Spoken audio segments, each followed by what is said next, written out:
नमस्कार साथियों मैं एडवोकेट शाने इलाही मुंबई से। जिस तरह से आपको पता ही होगा, एक ऐसा छोटे कोने का एक छोटा पत्रकार जिसे कोई नहीं पूछता, लेकिन फिर भी वो अपनी मौजूदगी दिखाने के लिए दिन भर टीवी पर चिल्लाता रहता है, nation want truth, nation want truth. आज मैं पूछना चाहता हूं, हिंदुस्तान को न्याय चाहिए। अगर तेरी आवाज में इतनी ताकत है तो हमारी आवाज भी कोई नहीं दबा सकता। हम भारत का एक हिस्सा है, हम हिंदुस्तानी होने के नाते हम ऐसे पत्रकार पर कार्रवाई की मांग करते हैं। हमने निर्मल नगर पुलिस स्टेशन में अर्नब गोस्वामी के खिलाफ एफआईआर दर्ज करने की मांग की है। साथ ही साथ DCP zone 8 BKC cyber crime और बीकेसी को भी एक लेटर, मुंबई कमिश्नर को एक लेटर दिया है। लेकिन कल रात को नागपुर शहर में इनके खिलाफ एफआईआर दर्ज हो जाती है और वो FIR 117, 120B, 153, 153A, 295A, 298, 500, 504, 505, 506 Indian panel code के तहत 66 ऑफ इंफॉर्मेशन टेक्नोलॉजी एक्ट 2000 के तहत एफआईआर हो चुकी है। मैं आज आपको यह बता दूं आखिर ये मसला क्या है। ये वो मसला है, देश की ऐसी सुलझी महिला जो देश के लिए अपने आप को, जिन्होंने त्याग दिया, जिन्होंने अपने आप की अपनी पूरी जिंदगी इस देश के लिए दे दी, इस कांग्रेस पार्टी की राष्ट्रीय अध्यक्ष सोनिया गांधी जी के ऊपर बड़ी अभद्र टिप्पणी करने वाला ऐसा पत्रकार जो दिन रात टीवी पे चिल्ला के अपने आप को बहुत बड़ा पत्रकार बताने की कोशिश कर रहा है। ये याद रहे, ये वही सोनिया गांधी है जिन्होंने प्रधानमंत्री के पद को भी नहीं माना, नहीं लिया। आज तक वो आम कार्यकर्ता बन के, एक अध्यक्ष बन के रही। उसके बाद राहुल गांधी जी को उन्होंने देश की कमान दी। फिर भी याद रहे, जिन्होंने अपने पति को खोया, जिन्होंने अपनी सास को खोया, इस देश के लिए, इस देश के विकास के लिए, इस देश की प्रगति के लिए, इस देश की उन्नति के लिए आज उस पर टिप्पणी कौन कर रहा है? एक रिपब्लिकन चैनल का एंकर, बड़ी छोटी सोच रखने वाला, ये चिल्ला के ये साबित कर रहा है कि मैं इस पे अगर एफआईआर करता हूं, मैं इस पे उल्टी सीधी अभद्र टिप्पणी करता हूं तो मेरा बहुत नाम हो जाएगा। मैं आज आपसे ये कहना चाहता हूं, ये वही पत्रकार है, कभी मरकज के इशू पे चिल्ला के कहता है, ए दाढ़ी वालों, ए टोपी वालों, इनको अरेस्ट करो। कभी ये मंदिर के मसलों पे चिल्लाता है, कभी पंडितों के मसलों पे चिल्लाता है, कभी आपको पता होगा ये आखिर ये इतना बौखलाया क्यों है?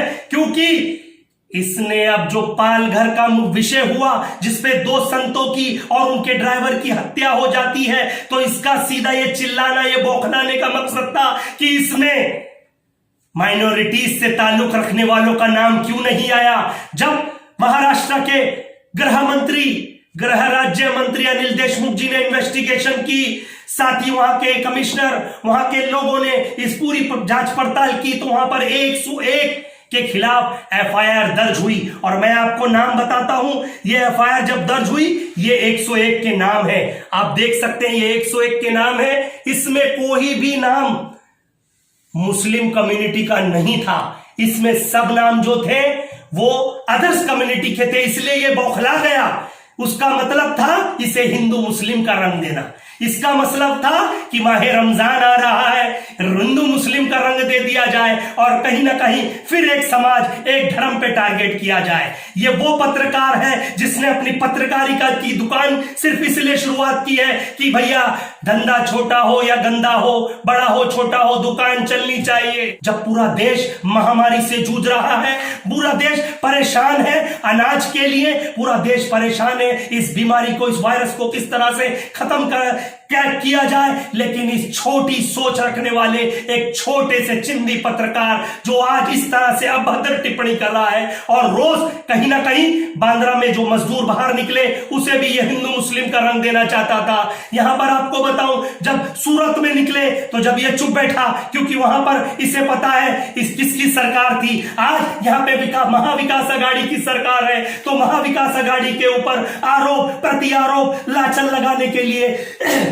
इसने ये सब काम किया। लेकिन मैं शुक्रगुजार हूं, बहुत शुक्रिया उद्धव ठाकरे जी का, जो ऐसे पत्रकारों के ऊपर कार्रवाई कर रहे हैं, जो देश के माहौल को बिगाड़ने की कोशिश कर रहे हैं, जो देश की मर्यादा को तोड़ रहे हैं, जो देश की इज्जत को तरोतार कर रहे हैं। चाहे वो पत्रकार हो या कोई ऐसा समाज सेवक हो या कोई और हो, कार्रवाई की जाएगी। अब ये दुनिया भली भांति जानती है कि अर्नब गोस्वामी एक वो नाम है, जब टाइम्स ऑफ इंडिया में था जब भी ये चिल्लाते थे नेशन वांट ट्रूथ। अरे हम पूछना चाहते हैं, हिंदुस्तान जवाब मांग रहा है कि सोनिया गांधी के ऊपर अभद्र टिप्पणी की, ऐसी महिलाओं के ऊपर अभद्र टिप्पणी की। याद रखिए आज एनडीए की सरकार है तो ये सीधे सीधे कांग्रेस वालों को निशाना करा देने की कोशिश की जा रही है, राष्ट्रवादी पार्टी के लोगों के ऊपर, महिलाओं के ऊपर आरोप लगाने की कोशिश की जा रही है। अगर याद रखिए जिस दिन देश में सत्ता का परिवर्तन होगा तो ये भी अपने आप को परिवर्तन कर देगा और परिवर्तन करके ये कहेगा कि मैडम मुझसे तो गलती हो गई, मैं तो आपका ही साथी हूं, मैं तो पत्रकार हूं। एक बात याद रखिए, पत्रकार का सिर्फ एक धर्म होता है, वो होता है इंसानियत, और इंसानियत से बढ़कर कोई धर्म नहीं होता।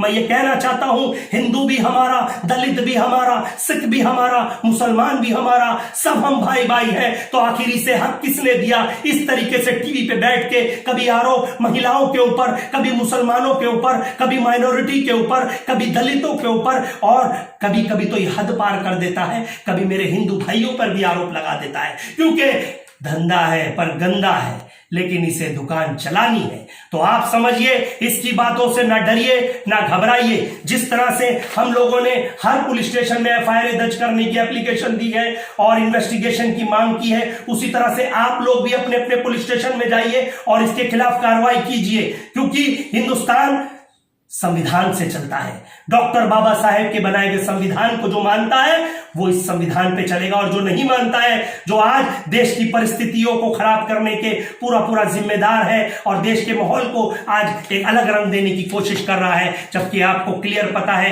कि पालघर इशू पे इन्वेस्टिगेशन हो चुका है और आपको पूर्ण पता है कि बांद्रा में मजदूर क्यों बाहर आए थे।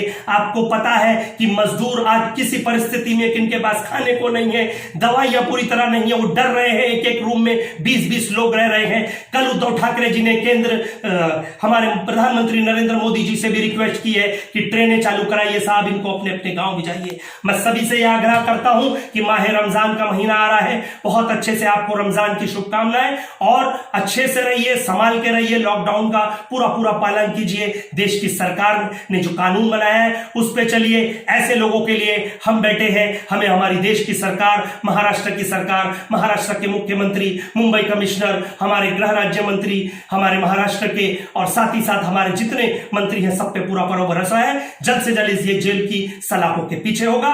जय हिंद, जय भारत, खुदा हाफिज।